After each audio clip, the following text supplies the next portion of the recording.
giờ làm chén là nó màu sáng bây giờ bị thằng cái đấy nó đi thắng nó con này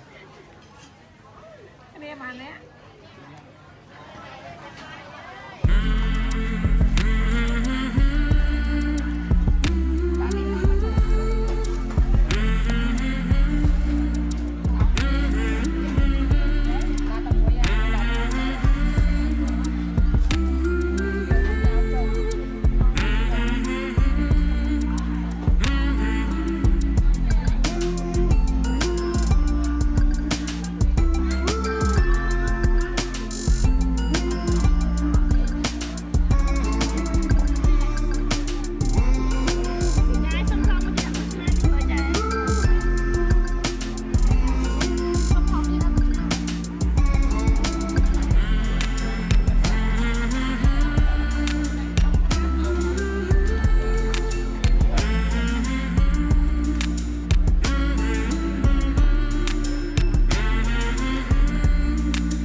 សួស្តីអ្នកទាំងអស់គ្នានៅក្នុងថ្ងៃហ្នឹងពួកខ្ញុំទាំងពីរនាក់មាន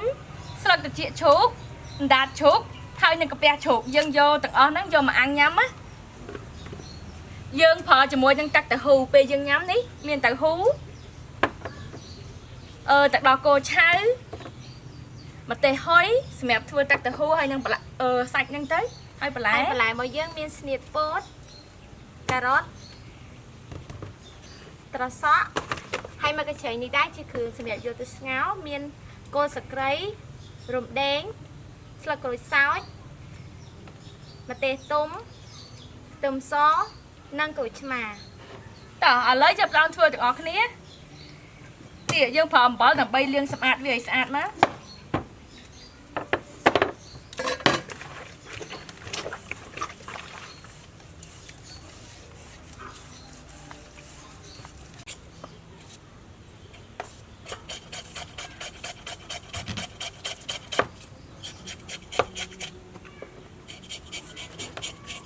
សក់នេះនឹងខ្ចីខ្ចី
ឥឡូវនេះខ្ញុំចាប់ផ្ដើមស្ងោរលឹកជ្រក់ឈូកកាពះហើយនឹងដាត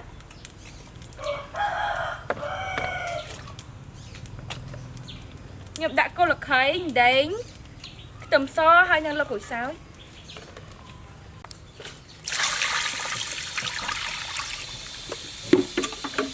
អំបិលស្ករស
ឥឡូវហ្នឹងខ្ញុំចាប់ផ្ដើមធ្វើតាក់តៅហ៊ូ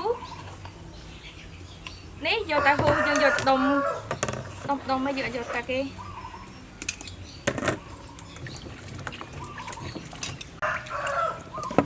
តោះបន្តិចខ្ញុំជុំវាឲ្យបែក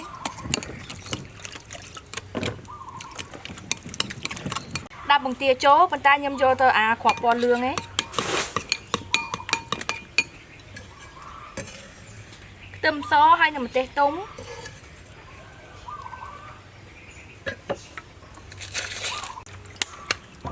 ទឹកដោះគោឆៅ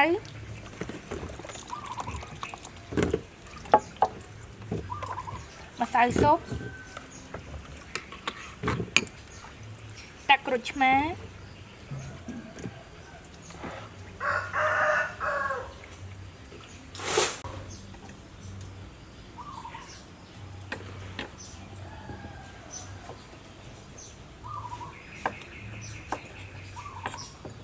តោះបន្តិចខ្ញុំដាក់ស្ករស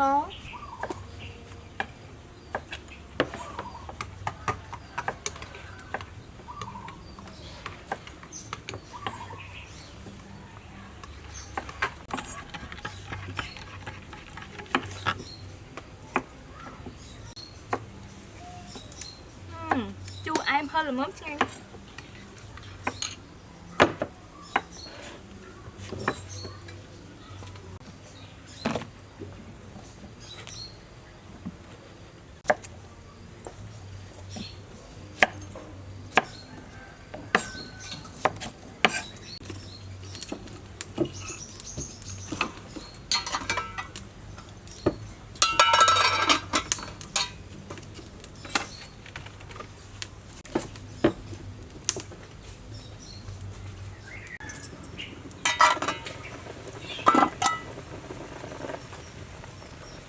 ឥឡូវខ្ញុំយកផ្ដើមស្រង់ចេញ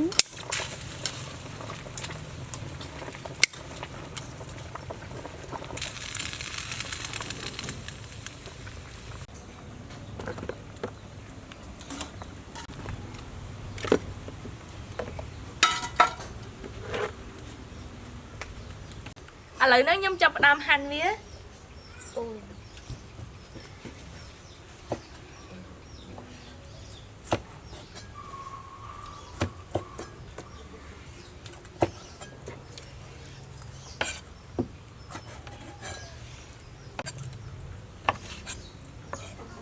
ហាន់វាជាចំណិតអញ្ចឹងមកដើម្បីយើងងាយស្រួលក្នុងការអាំង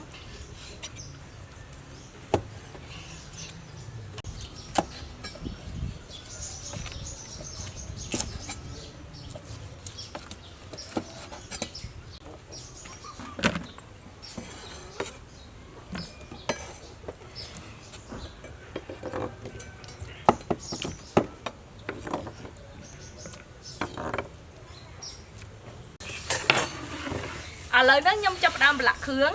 ខ្ទឹមសហើយនឹងម្ទេសទុំម្សៅស៊ុបម្រេចម៉ត់អូម្ទេសម៉ត់ច្រឡំទឹកប្រេងខ្យង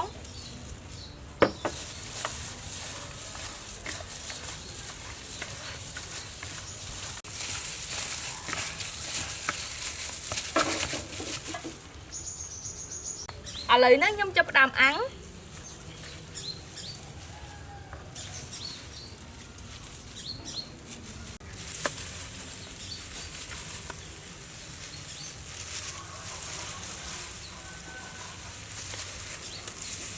អូយមិនតាន់ក្រៀមផងក្លិនវាជះមកឡើងឈ្ងុយហ្មងណា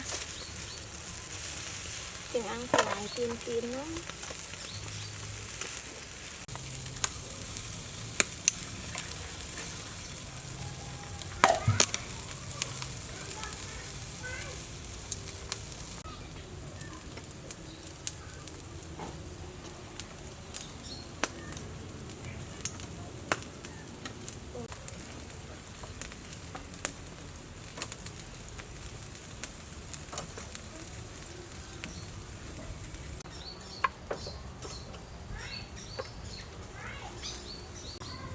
អូយក្លិនវាឡើងឈ្ងុយហ្មង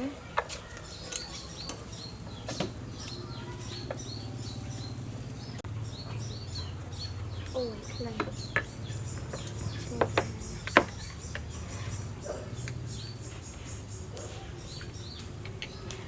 ឥឡូវចាប់ផ្ដើមភ្លក់ជាមួយពួកខ្ញុំទាំងអស់គ្នាអូយក្លិនវាឡើងឈ្ងុយហ្មងណា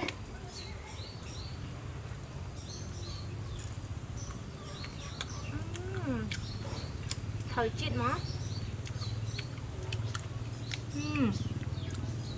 ឆ្ងាញ់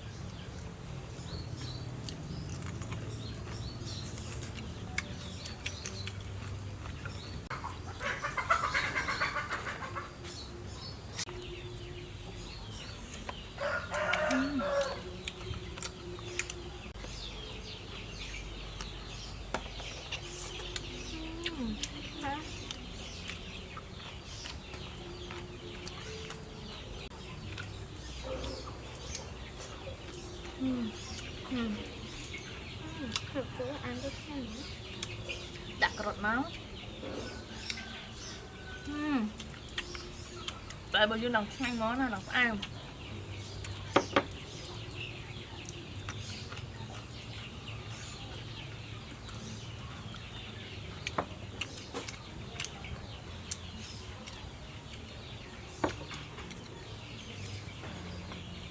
អរគុណអ្នកទាំងអស់គ្នាសម្រាប់ការចូលទស្សនាវីដេអូរបស់ពួកខ្ញុំទាំងពីរនាក់ជួបជាមួយពួកខ្ញុំនៅវីដេអូក្រោយៗទៀតអរគុណច្រើនបាយបាយ